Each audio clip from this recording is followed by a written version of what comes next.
గౌతమ బుద్ధుడు అతను ఒక రాజు. కానీ అతడు బుద్ధుడిగా ఎలా మారాడు? బుద్ధ అనగానే ఈరోజు చాలామంది గౌతమ బుద్ధుడి గురించి ఆలోచిస్తున్నారు. గౌతముడు మాత్రమే బుద్ధుడు కాదు, ఆయన కంటే ముందు ఎంతో మంది ఉన్నారు. ఆయన కాలంలో చాలామందే ఉన్నారు.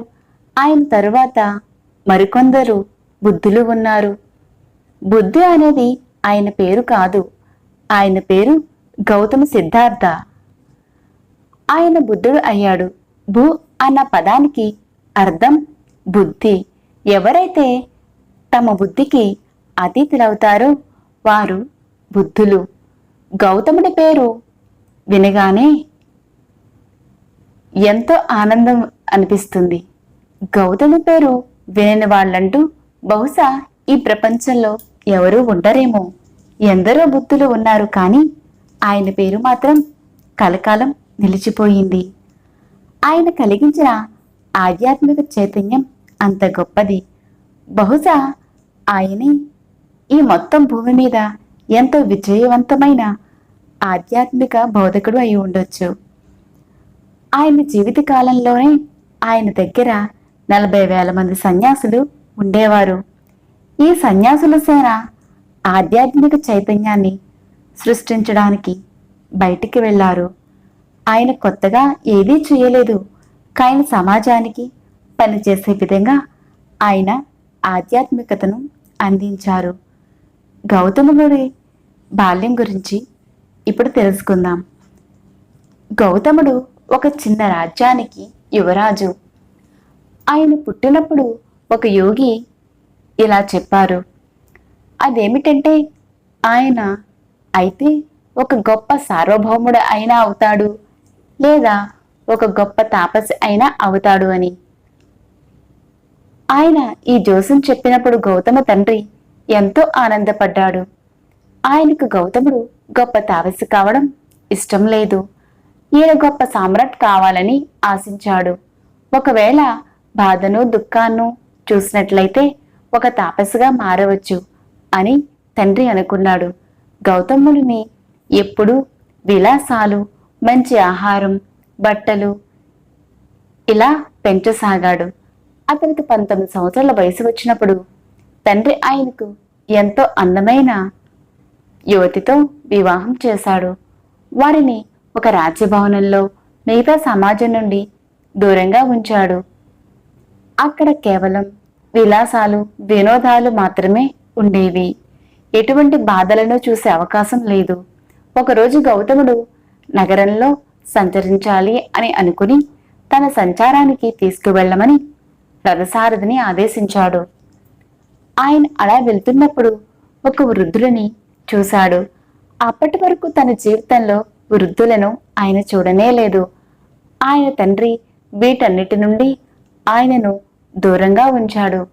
ఇతనికి ఏమైంది అని రథసారథిని అడిగాడు. అందుకు ఆ రథసారథి, ఆయన ఒక వృద్ధుడు అంతే అన్నాడు. ఇది ఎలా జరుగుతుంది అని అడిగాడు గౌతముడు. అందుకు అతను, అందరూ ఒకరోజు వృద్ధులు అవుతారు అన్నాడు. తనని తాను చూసుకున్నాడు గౌతముడు. తను ఎంతో అందంగా యవ్వనంలో ఉన్నాడు. ఏమిటి, నేను కూడానా అని అడిగాడు రథసారథిని. దానికి సమాధానంగా, అవును, అందరికీ ముసలితనం వస్తుంది, ఎక్కువ కాలం జీవిస్తే ముసలివాళ్ళం అవుతాము అన్నాడు రథసారథి.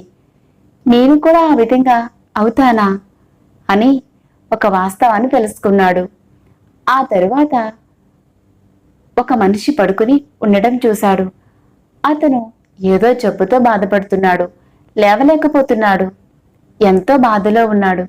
గౌతముడు రథసారథిని ఆగమన్నాడు. ఆ మనిషి ఎవరు, ఏం చేస్తున్నాడు అని అడిగాడు. అతను దురదృష్టవశాత్తు అనారోగ్యం పాలయ్యాడు, అనారోగ్యంతో ఉన్నాడు అన్నాడు. దానికి అర్థం ఏమిటి అని అడిగాడు గౌతముడు. శరీరం ఉంది కదా, అప్పుడప్పుడు దానికి అనారోగ్యం వస్తుంది, అది ఎవరికైనా జరగవచ్చు అన్నాడు. నేను యువరాజును, నాకు కూడా అలాగే జరిగే అవకాశం ఉందా అని అడిగాడు గౌతముడు. ఎవరికైనా అలా జరగవచ్చు అని రథసారథి సమాధానమిచ్చాడు. ఓ, నేను కూడా ఈ విధంగా కావచ్చా అని తెలుసుకున్నాడు గౌతముడు. దీనితో ఆయన చాలా బాధపడ్డాడు. వాళ్ళు ఇంకొంచెం ముందుకు వెళ్ళిన తర్వాత అక్కడ దహన సంస్కారాలు జరగడం చూశారు. ఒక మృతదేహాన్ని మోసుకుని వెళ్తున్నారు కొందరు. అతనికి ఏమైంది? అతను చనిపోయాడు అన్నాడు రథసారథి. అంటే ఏమిటి అన్నాడు. ఇది ఖచ్చితంగా అందరికీ జరిగే తీరుతుంది అని చెప్పాడు. అందుకు గౌతముడు, నేనేం చేస్తున్నాను? ఇలా తినడం, విలాసాల్లో మునిగి తేలడం అంత అర్థవిహీనమా? నాతో నేనేం చేసుకుంటున్నాను అంటూ అతనిలో విపరీతమైన అలజడి చెలరేగింది. ఉన్నట్టుండి యువరాజుగా ఉండటం, అంతఃపుర విలాసాలు ఇవన్నీ అతని నుండి విడిపోయాయి. వీటన్నిటి వల్ల ప్రయోజనం ఏమిటి? ఈ దేహం ముసలిది అయిపోవచ్చు, అనారోగ్య పాలు కావచ్చు, ఖచ్చితంగా మరణం సంభవిస్తుంది. మరి నా జీవితాన్ని నేను ఈ విధంగా ఎందుకు సాగిస్తున్నాను అని ఆలోచించసాగాడు. కానీ అప్పటికే ఆయనకు ఒక పసిబిడ్డ ఉన్నాడు. ఎంతో ప్రేమించే భార్యను, ఎంతో ముద్దుగా చూసుకునే బిడ్డను వదిలి వెళ్ళలేకపోయాడు. తనలో తాను ఎంతో ఘర్షణకు లోనయ్యాడు. అప్పటికి దాదాపుగా ఏడాది పైన 3 నెలలు గడిచాయి. ఆ పిల్లవాడికి 1.5 సంవత్సరం వయసు ఉన్నప్పుడు ఆయన ఇక ఆగలేకపోయాడు. ఒక అర్ధరాత్రి వేళ ఎవరికీ చెప్పకుండా ఆయన అంతఃపురం నుండి ఒక దొంగలాగా బయటకు వెళ్ళిపోయాడు. దానిని శాశ్వతంగా వదిలిపెట్టాడు. నేను ఈ జీవిత సత్యాన్ని తెలుసుకోవాలి అంటూ ఆయన సత్యాన్వేషణలో బయలుదేరాడు. గౌతముడు ఒక విద్యాశాల నుండి మరొక విద్యాశాలకి వెళ్తూ 8 రకాల సమాజ స్థితులను అభ్యసించేవారు. ఆయనకి ఇవన్నీ ఎంతో అందమైన అనుభూతులుగా ఉన్నాయి. కానీ ముక్తిని కలిగించలేదు. ఒక సమానాగా నడవడం మొదలుపెట్టాడు. ఇది ఎలాంటి సాధన అంటే కేవలం నడుస్తూ ఉంటారు. ఎవరిని ఆహారం కోసం అడగరు. కానీ ఆ రోజుల్లో సంస్కృతి సున్నితంగా ఉండేది కనుక ఎవరైనా ఆధ్యాత్మిక వ్యక్తి నడుస్తూ ఉండటాన్ని చూస్తే ప్రజలు ఇంటిలో వంట చేసి వారి వెంట పరుగు పెట్టి ఆహారాన్ని అందించేవారు. ఎందుకంటే వీళ్ళ ఆహారాన్ని అడగరు అన్న విషయాన్ని వారికి తెలుసు కాబట్టి. ఈ రోజుల్లో మనం ఒక సమానం అయితే మనం చచ్చేంత వరకు నడుస్తూ ఉండాల్సిందే. ఆ రోజుల్లో ప్రజల్లో సున్నితత్వం ఉండేది. సాధనకు స్పందించేవారు. ఇలా గౌతముడు ఒక సమానుడయ్యాడు. భోజనం కోసం అడగకపోవచ్చు, కానీ నగరానికి దగ్గరగా నడిచినట్లయితే ఆహారం దొరుకుతుంది. కానీ గౌతముడు ఈ వృత్తాన్ని తేలిగ్గా తీసుకోలేదు. అలా నడుస్తూనే ఉన్నాడు. ఆయన ఎముకల గూడు అయిపోయాడు. చర్మం కప్పిన అస్థిపంజరంలా తయారయ్యాడు. అప్పుడు ఆయన నిరంజన అనే ఒక నది సమీపానికి వచ్చాడు.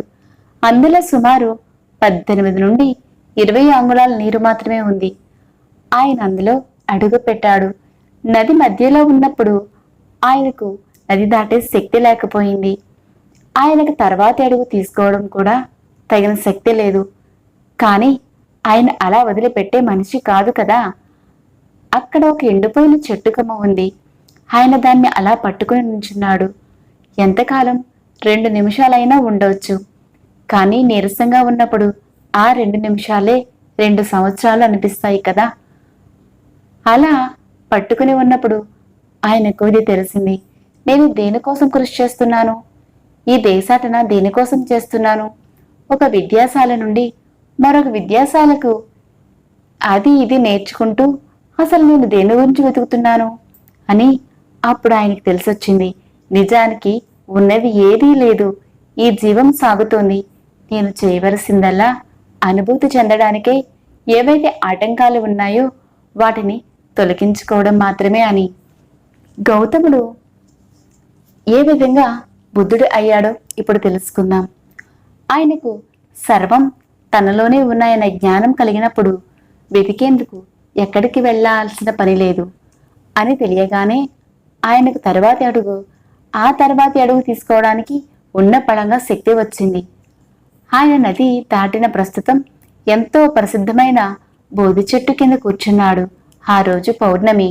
ఆయన అక్కడ ఎంత దృఢ నిశ్చయంతో కూర్చున్నాడు. అయితే నేను నా అస్తిత్వం యొక్క మూలాలను ఇప్పుడు తెలుసుకోవాలి, లేదంటే ఇక్కడే కూర్చుని ఉన్న పళంగానే మరణిస్తాను. అంతే, నాకు అది తెలిసేంత వరకు కళ్ళు తెరవను అని అనుకున్నాడు. ఒకసారి ఆయన దృఢ నిశ్చయం చేసిన తర్వాత మీలో ఉన్నది మీకు తెలియడానికి ఒక్క క్షణం చాలు. జ్ఞానోదయం కోసం మీరు ప్రత్యేకించి ఏది చేయవలసిన పని లేదని ఆయన గుర్తించినప్పుడు ఆయనకు పూర్తి ఆత్మజ్ఞానం కలుగుతుంది. నిండు చంద్రుడు మెరిసిపోతున్నాడు. ఆయన ఎన్నో ఏళ్లుగా సరిగ్గా భోజనం చేయలేదు. ఆయన 4 సంవత్సరాలుగా సమానంగా ఉన్నాడు. ఆయన వద్దకు 5 శిష్యులు చేరారు. వీళ్ళు ఎన్నాళ్ళు ఏమనుకున్నారంటే ఈయన అసలైన వాడు, ఎందుకంటే ఆయన భోజనం చేయడు, కఠినంగా ఉంటాడు అని. ఇప్పుడు ఆయన ఏదో పారవశ్య స్థితిలో, ఆయన ముఖంలో ఏదో వెలుగులోనూ వాళ్ళు చూశారు. కళ్ళు తెరిచి వారికి ఆయన ఏదో బోధన అందిస్తారు అనుకున్నారు. ఆయన కళ్ళు తెరిచి వాళ్ళ వంక చూస్తూ చిరునవ్వుతో ఏదైనా వంట చేయండి, మన అందరం తిందామన్నాడు. దానితో వాళ్ళు పూర్తిగా నిరాశ చెందారు. ఈయన పతనమైపోయాడు అనుకున్నారు వాళ్ళు. 4 ఏళ్ల పాటు వాళ్ళు ఆయనతో నడిచారు. ఆయనకు చిత్రహింస తప్ప మరేదీ లేదు. కానీ ఆయనకు ఆత్మజ్ఞానం కలిగినప్పుడు వారు ఆయనను వదిలేశారు. ఎందుకంటే వాళ్ళు ఏదో కఠినమైన విషయాన్ని వినాలి అనుకున్నారు. కానీ ఆయన వంట చేయండి, మనం తిందాం, మనం సమయాన్ని వృధా చేసుకుంటున్నాం అన్నాడు. గౌతమ బుద్ధుడు జ్యోతిష్యుడు. ఎంతో ప్రావీణ్యం గల ఒక జ్యోతిష్యుడు అక్కడ దగ్గరలో నదీ స్నానానికి వచ్చి నది ఒడ్డున కాలిగుర్తులు చూశాడు. పాదముద్రలు ఏ విధంగా ఉన్నాయో చూసి అతను ఏమి చేయగలడో కొందరు జ్యోతిష్కులు ఖచ్చితంగా చెప్పగలిగేవారు. ఇవి చక్రవర్తి పాదముద్రల్లాగా ఉన్నాయి అని చూశాడు. ఎవరైతే ఈ ప్రపంచాన్ని ఏలగలడో అటువంటి వాడు ఆ చక్రవర్తి ఎవరు? ఆ తర్వాత అటువంటి మనిషి ఇలాంటి మారుమూల అడవిలో ఎందుకు ఉంటాడు అని ఆశ్చర్యపోయాడు జ్యోతిష్కుడు. అతను ఆ పాదముద్రలో ఉన్న దిశగానే వెళ్ళాడు. కానీ ఒక చక్రవర్తిని కలవబోతున్నాననే ఉద్దేశంతో అక్కడ ఆయన ఒక సాధువును, గౌతముడిని చెట్టు కింద కూర్చుని ఉండడం చూశాడు. ఇది చూసి ఆయన, అయితే నా జాతకమైన తప్పి ఉండాలి, లేదా నన్ను ఎవరో ఆట పట్టిస్తూ ఉండాలి, లేదా నేను ఏదో భ్రమలో ఉండాలి. ఇక్కడ అసలు ఏం జరుగుతోంది అనుకున్నాడు. ఆయన గౌతముడి దగ్గరికి వెళ్ళి, నువ్వెవరు అని అడిగాడు. గౌతముడు, నేను ఎవరినీ కాను, కేవలం ఓ అనామకుడిని అన్నాడు.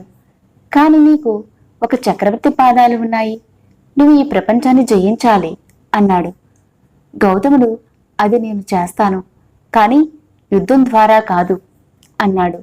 ప్రపంచాన్ని జయించేందుకు 2 మార్గాలు ఉన్నాయి. 1 ఆక్రమించడం ద్వారా, 2 అన్నిటినీ కలుపుకోవడం ద్వారా. 2 విధానాల్లోనూ అది మీది అవుతుంది. మీరు ఆక్రమిస్తూ పోతే అది మీకు బాధన కలిగిస్తుంది. కానీ మీరు అన్నింటినీ మమేకం చేసుకుంటూ అది మీ జీవితాన్ని ఎంతగానో పెంపొందిస్తుంది. ఆయన ఈ ప్రపంచానికి చక్రవర్తిని అన్నాడు. దానికి జ్యోతిష్యుడు, నువ్వు సాధువువి, ఏదీ నీది కాదు అన్నాడు. నాకు ఏది సొంతం కాదు, నేను ఎవరికీ ఏమీ కాను, అందుకే అన్నీ నావే అన్నాడు. జ్యోతిష్కుడు కూర్చుంటూ, నువ్వు ఒక సాధువువి, నీ దగ్గర ఏదీ లేదు, కానీ నువ్వేమో నేను ఎవరినీ కాదు, కానీ సర్వం నాదే అంటున్నావు, ఇది ఏమిటి అని అడిగాడు. గౌతముడు, నువ్వు రా, నా దగ్గర నీకో మార్గం ఉంది. నువ్వు జీవితంలో ఏం జరుగుతాయో అంచనాలు వేస్తున్నావు, కానీ నా వద్ద ఒక ప్రణాళిక ఉంది అన్నాడు. మీరు జీవితం గురించి ఎందుకు అంచనాలు వేస్తారు అంటే, మీకు ఒక ప్రణాళిక వేసే సామర్థ్యం లేదు కాబట్టి, అందుకే మీరు అంచనాల మీద ఆధారపడతారు. కానీ మీకు ఒక ప్రణాళిక తయారు చేసి దాన్ని నిర్వర్తించగల సామర్థ్యం ఉంటే మీరు అంచనాల గురించి చూడరు, అన్నాడు గౌతముడు. బుద్ధుడు ఒక మనిషి తండ్రిని స్వర్గానికి పంపినప్పుడు అనే దాని గురించి తెలుసుకుందాం. గౌతముడు ఊరి బయట ఉన్న ఒక పెద్ద సరస్సు ఎదురుగుండా ఉన్న చెట్టు కింద కూర్చొని ఉన్నాడు. ఇతను వెళ్ళి గౌతముడి కాళ్ళ మీద పడి ఆయన కాళ్ళను ఒక ముసలిలా పట్టుకుని, మా నాన్నగారు ఎంతో మంచి మనిషి, ఆయన చనిపోయారు, ఆయనకు ఖచ్చితంగా స్వర్గానికి వెళ్ళాలని నేను కోరుకుంటున్నాను, ఆయన పైకి వెళ్ళాలి, కిందకి కాదు అన్నాడు. గౌతముడు నోరు తెరిచి సమాధానం చెప్పేలోపే అతను, మీరు కాదనకూడదు అన్నాడు. భారతదేశంలో ఒక సాంప్రదాయం ఉంది. అదేమిటంటే ఎవరైనా వచ్చి మిమ్మల్ని ఏదైనా కావాలని ప్రాధేయపడితే మీరు కాదనకూడదు. ఎందుకంటే అవతలి వ్యక్తి నిస్సహాయంగా ఉన్నారు కాబట్టి.